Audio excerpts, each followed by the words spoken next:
Let's get back to the budget now. I'm joined by Chris Richardson, partner at Deloitte Access Economics. Chris, your budget monitor out this week. I always enjoy reading before the budget itself, often very close to what's delivered a week out, but it is a week from today, and you're expecting significantly smaller deficits than had been previously expected. Talk us through why. Two big reasons, Kieran. The first is simply that we keep getting a recovery that is both earlier and better than expected.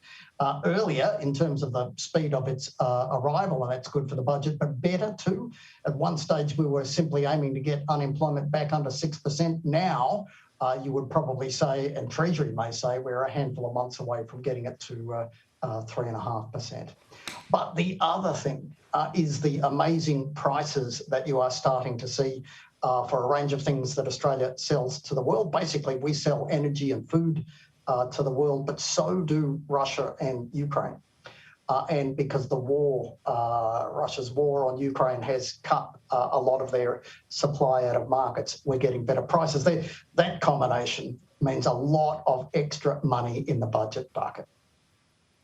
How sustainable is that uptick in prices in your mind?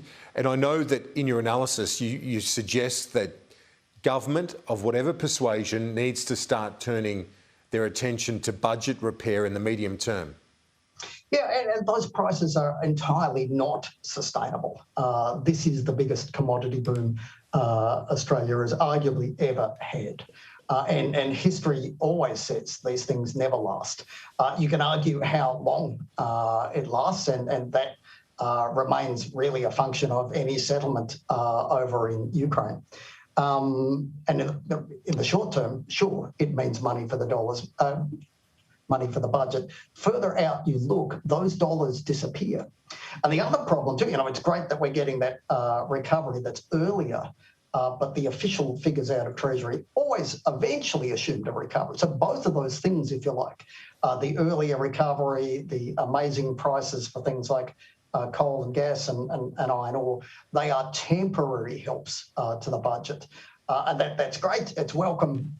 It's maybe a little unwelcome just ahead of an election, giving us a false sense of security. And the tricky thing in terms of reining in the spend is always the politics, isn't it? You can map out the ideas, but the politics at play make them difficult. It does. Treasury is no longer aiming for a surplus. It's aiming for the perhaps more achievable objective of making Australia's government debt smaller as a share of the economy over time. And that seems a pretty reasonable aim to me.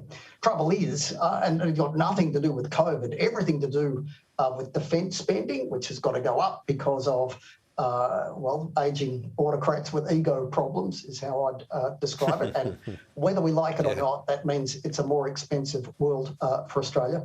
And social services, where we've lifted our spend considerably, but a bunch of inquiries would suggest there is still greater expenses out there. That combination says eventually we're going to have to save something like $40 billion a year out of the budget. And one start, you believe, would be to scrap the Lamington, as it's called, low and middle income tax offset as a permanent fixture in the budget.